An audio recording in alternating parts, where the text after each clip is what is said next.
네, 안녕하세요. 강대원 목사입니다. 오늘 성경 공부로 여러분을 찾아뵙게 되었습니다. 한 주간 평안하셨는지요? 추운 날씨 속에서 건강 유념하시기 바랍니다. 오늘 우리가 함께 찾아볼 성경 말씀은 창세기 21장입니다. 창세기 21장, 드디어 이삭이 태어납니다. 하나님께서 맨 처음 아브라함을 부르시고 25년의 세월이 흘렀습니다. 성경책으로는 11장 27절부터 처음 아브라함에 대한 언급이 나타나기 시작하는데 이로부터 여러 장을 넘어가서야 비로소 이삭이 태어납니다.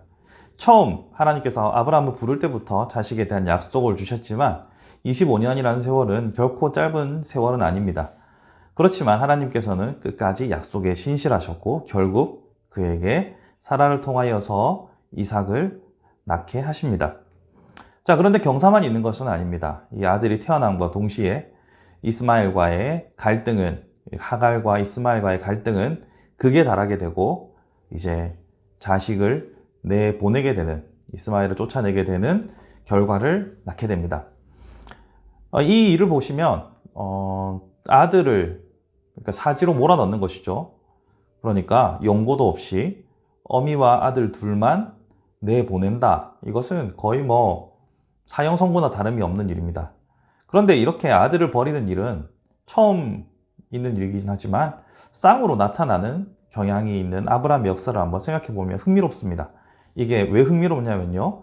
아브라함의 삶에 있어서 큰 굵직한 사건들을 보면 쌍으로 나타나는 경우가 있습니다. 먼저 아내를 누이라고 속였던 사건, 여러분 다 기억하시죠? 애굽에서, 그리고 아비멜렉 왕 앞에서 속였던 이 장면들을 보시면 두 번 반복되는 것을 여러분들이 확인하실 수 있습니다. 뿐만 아니라 하나님께서 아브라함에게 언약을 주시는 것도 아브라함이 또 믿지를 못하니까, 또 믿음이 흔들리니까 또 거듭 찾아오셔서 아브라함에게 언약을 갱신하시는 모습을 보게 됩니다.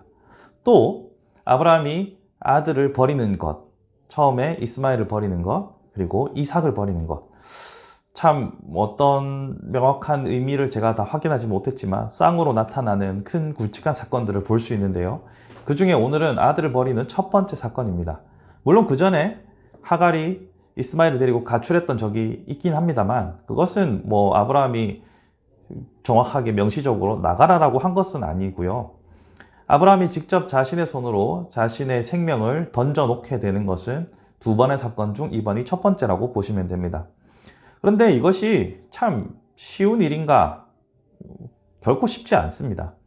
물론 자신에게 적통한 이삭이 있지만 이스마엘도 자기 자식인 것은 분명하죠.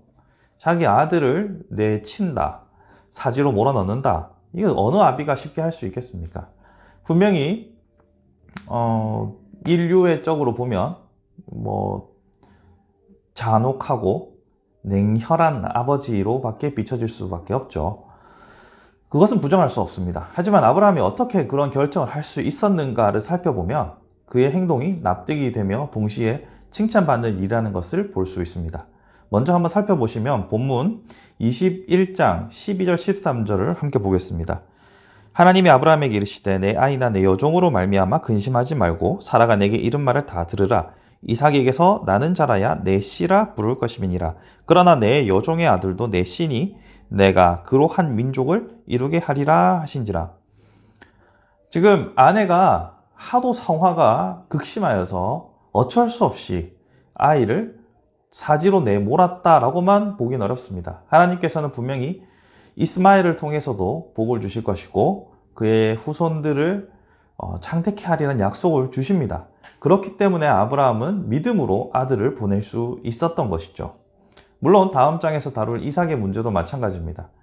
그가 부활에 대한 확실한 믿음과 하나님의 언약에 대한 그 흔들리지 않는 믿음으로 이삭을 바쳤던 것처럼 이스마엘도 그렇게 믿음으로 보냈던 것이죠. 그러니 우리는 표면적으로 보이는 어떤 결정 자체만으로 판단할 것이 아니라 그 배후에, 그 이면에 무엇이 사람을 움직이게 했는가에 대해서 한번 생각해 볼 필요가 있습니다. 물론 사람은 악하기 때문에 대부분의 결정들에 있어서 이기심과 또 혹은 개인의 욕망이 도사리고 있다는 점은 부정할 수 없습니다. 하지만 그럼에도 불구하고 눈에 보이는 것이 다가 아니라 그 안에 어떤 결정을 내리게 만드는 요인은 분명히 존재하죠. 그리고 그것은 믿음에 의한 결과일 수도 있고 혹은 아닐 수도 있습니다. 그럼 결론은 뭡니까?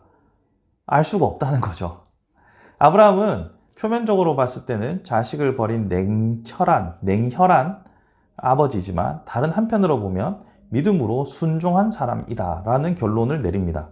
마찬가지로 한 사람이 내린 어떤 결정에 있어서 그 이면에 무엇이 있었는가는 자세히 살펴보지 않으면 알 수가 없습니다.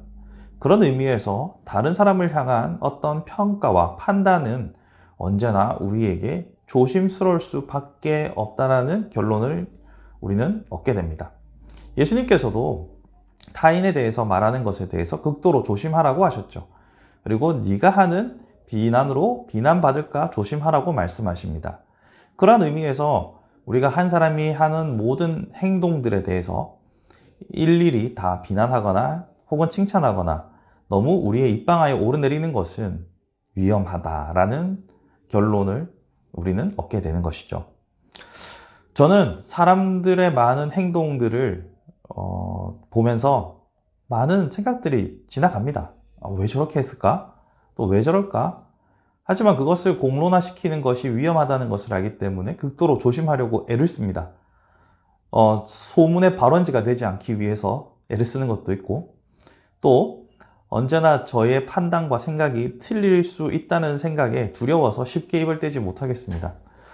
이것이 성도에게 필요한 덕목이 아닐까 저는 조심스럽게 생각해 봅니다. 여러분들은 다른 사람들이 어떠한 동기에서, 어떠한 이유에서, 어떠한 원인에 따라 움직이고 있는지 다 파악하고 계신가요? 그렇게 파악하지 못하셨다면 자중하고 입을 조심하는 것이 지혜로운 길이 아닐까 생각해 봅니다. 오늘 아브라함이 보여줬던 행동은 우리가 익히 알고 있기 때문에 당연히 믿음의 행동이다라고 결론을 내릴 수 있지만 이것을 우리의 삶에 적용해 보면 분명 우리에게 시사하는 바가 있음을 알 수 있습니다.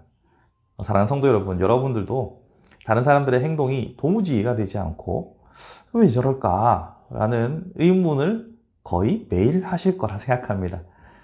그럼에도 불구하고 우리가 다 알 수 없기 때문에 언제나 입술에 주의를 기울이는 것은 매우 중요합니다. 내 입술에 파수꾼을 세워달라는 기도로 여러분의 하루의 시작과 하루의 끝을 마무리할 수 있다면 매우 지혜롭고 복된 길이라 생각합니다. 오늘의 짧은 이야기 이렇게 마치도록 하겠습니다. 감사합니다.